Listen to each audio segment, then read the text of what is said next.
history of the brand. We've got 10 design centers around the world. Most of them are focused on Chevrolet, and there's a lot of Chevrolet work going on in all those studios. We're in the Buick stand right now, and Buick's in the midst of a real renaissance.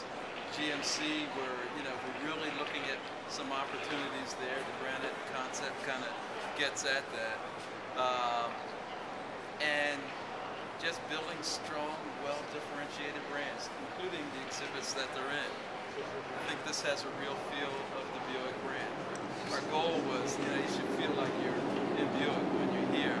Real emphasis on interior design. We've been on a mission to turn around interior design because, frankly, I think that there was one point where we've been like 2 or 3 years behind the competition, and we've had an all-out effort with the right people on interiors, really working on interior design.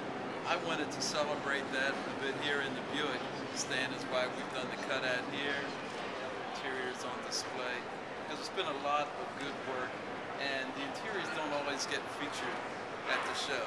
Everyone sees the exterior, don't spend as much time with the interior. Our goal, my goal is that day when someone puts one of our interiors on the cover of the car magazine, because they never put an interior on the cover, and hopefully that day will come. We've got to prove ourselves with the right interior. I like what's done with the lacrosse lighting pack, the lacrosse ambient lighting in the center stack, where Agreed. it kind of comes from behind, like you don't know where the light comes from. You can't see where the light is. It's very subtle. I don't think Buick has a lock on that. Cadillac, the SRX, kind of comes from beneath the reveal too, but that's really cool. Good. Can you put ambient lighting in more places, weird places, strange places? You can, and we're always looking at different opportunities where to put, and still be able to package it properly. I mean, it can present some huge challenges to the suppliers trying to assemble all this. How do you feel about lighting as like an interior design element? I think it's a very important one. Our customers have really responded to it in a very positive way, and so we'll continue to do it. I mean, there are costs in it. I mean, nothing's free, and so there's some trade-offs you've got to find, and that's one of the challenges. But it's a way of bringing some bright work to the interior without doing traditional chrome somehow. Unless there are other questions, we can start on our walk around. Cool by the points. Cool points, right? Yeah. I did yesterday. Make it hard to walk around. Well, I think it's, we've been very strategic with this change.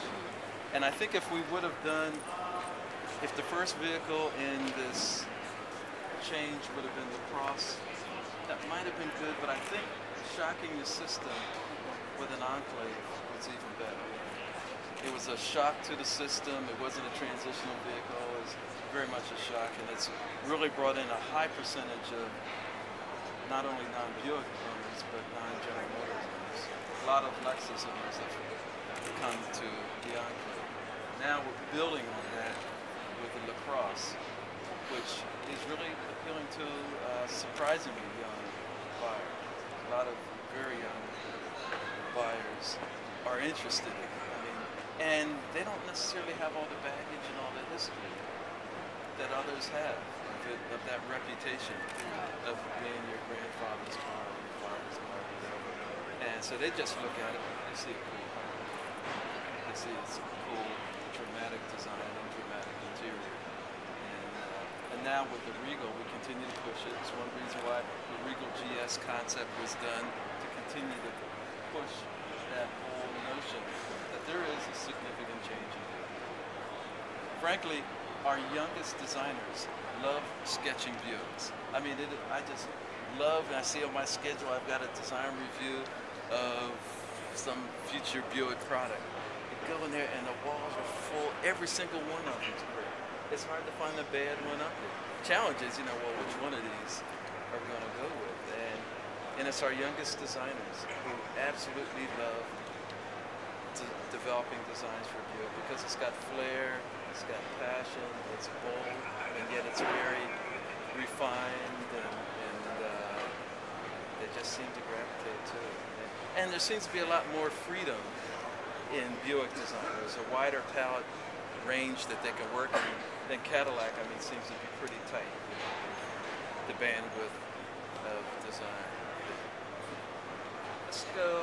I think we've talked about Buick quite a bit. Maybe we'll end up back here. I've got one question about Buick. Yes. I mean, it's a little bit difficult. I didn't know anything about the sweep spear until you told me one day. I mean, I didn't know that it was there. I didn't realize it was a heritage cue. That bounce line, and then you know? and then I recognized it after you said it. But there's a tragedy in automotive, and it goes completely underreported. The Hyundai Genesis boosted our sweep spear. That's ours. This is our heritage crew. Now I know. This is Buick. I mean, How do we keep that in the Buick design language if Adam it's Brera, already been boosted? Well, if we mileage.org. don't use it, then others, will go after it. Frankly, there are other car companies that had, Rolls-Royce has had a bounce line. Yeah, oh, that's correct. Or a Yeah. sweep spear. Yeah, It's sure. part of their heritage as well. Buick and Rolls-Royce, but it's the combination of elements. So the sweep spear alone doesn't make a particular brand. The sweep spear or bounce line, along with the portholes, and they could be a very contemporary vent type of portholes, the vertical grille, the horizontal lamps in the front, the sweep around the corner, and the horizontal lamps are all Buick.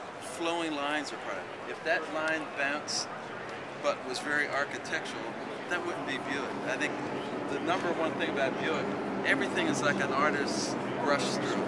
It flows, it goes from thick to thin. There's nothing that is done with a straight ruler.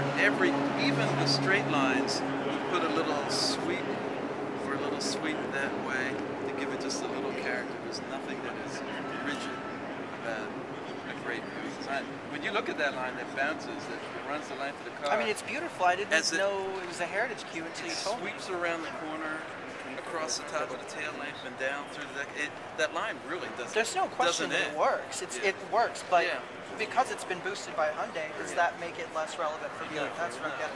No. It belongs to Buick. We won't have it on every car. It's on that. We don't have it on the vehicle, but we'll certainly look at other Buicks going forward and how we use it, or the other elements. The horizontal lamp. See, again, every line's got flow to it. Even the belt line that looks like a straight belt line, it's got some crown to it. It has to.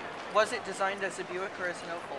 It was designed as an Opel, but before the project was done, we saw an opportunity for the Buick brand. But if the So line, if this was destined to be a Buick, not a Saturn. it was destined. Good question. It was Opel. I mean, there was a point in the process where, there was talk about Saturn. But frankly, the design really works. The whole form vocabulary, the shape, works much better for Buick than it ever would have for the Saturn. I agree. I just want to see it. Yeah.